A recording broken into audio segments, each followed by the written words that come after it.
नमस्कार, जय माता दी। मन्नू ज़िंदगी यूट्यूब चैनल में आप सभी का स्वागत है। फ्रेंड्स, हम जानेंगे अगर पितृ दोष के 6 लक्षणों को ना करें नज़रअंदाज। पितृ दोष के जो 6 लक्षण हैं, अगर आप नज़रअंदाज उनको करोगे तो आपका जीवन में दुख में होगा। ये 5 उपाय आपको मुक्ति दिला सकते हैं। तो वह 5 उपाय कौन से हैं जिनसे पितृ दोष दूर होते हैं। सबसे बड़ा दोष है तो वह पितृ दोष। अगर किसी के कुंडली में पितृ दोष है तो उसे सभी तरह की दिक्कतों का सामना करना पड़ता है। इसका सबसे बुरा प्रभाव आर्थिक स्थिति पर पड़ता है। पितरों के क्रोध का सामना पूरे परिवार को करना पड़ता है। तो हम जानेंगे पितृ दोष के कारण और निवारण के बारे में। पितृदोष एक बार 15 दिन का समय पितरों को समर्पित होता है। इसे पितृपक्ष कहते हैं। इसमें 15 दिनों में पितर भूलोक पर आते हैं और परिजनों के द्वारा किए गए तर्पण, दान और पिंड से तृप्त होते हैं। और यह पितरों की कृपा पाने का शुभ अवसर होता है।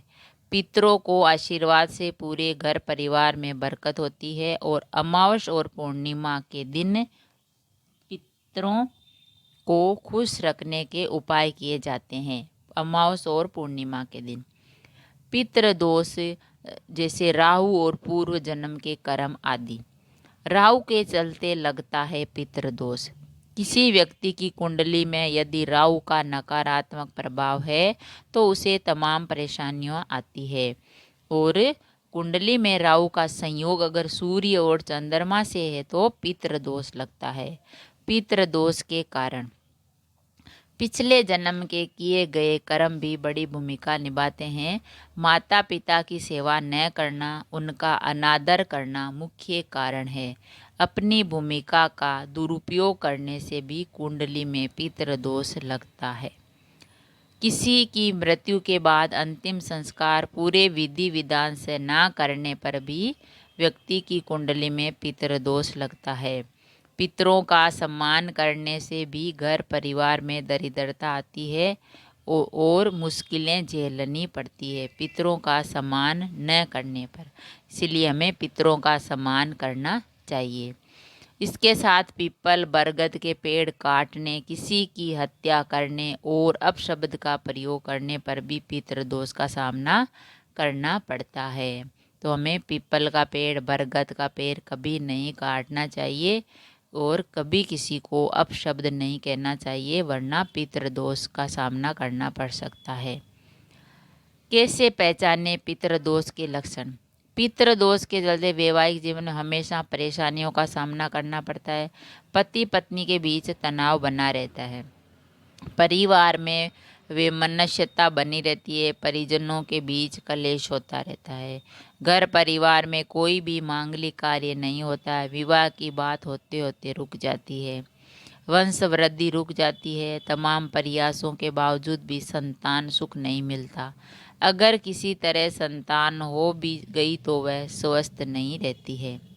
घर में सीलन बनी रहती है। इसके साथ साथ बीमारियों का भी वास रहता है। रोजगार और कार्य संबंधी दिक्कतें भी परेशान करती रहती है। तो फ्रेंड्स, हमने जाना पितृ दोष के लक्षण। ये लक्षण होते हैं। अगर किसी को पितृ दोष है तो ये लक्षण उसमें होते हैं। पितृ दोष के उपाय। अगर आपको पितृ दोष है तो आपको कुछ उपाय हैं, उनसे पितृ दोष दूर हो सकते हैं। जब भी पितृपक्ष आए उस दौरान विधि विधान से श्राद्ध और तर्पण करें। ब्राह्मणों को यथाशक्ति दान दें और भोजन कराएं पितृपक्ष में। और पीपल के पेड़ पर नियमित जल चढ़ाएं। और शाम के समय दक्षिण दिशा की तरफ करके सरसों के तेल का एक दीपक जलाएं दक्षिण दिशा की तरफ। पितरों की तस्वीर हमेशा घर की दक्षिण दिशा में लगाएं। और अमावस और पूर्णिमा के दिन स्नान के बाद पितरों को जल से तर्पण करें।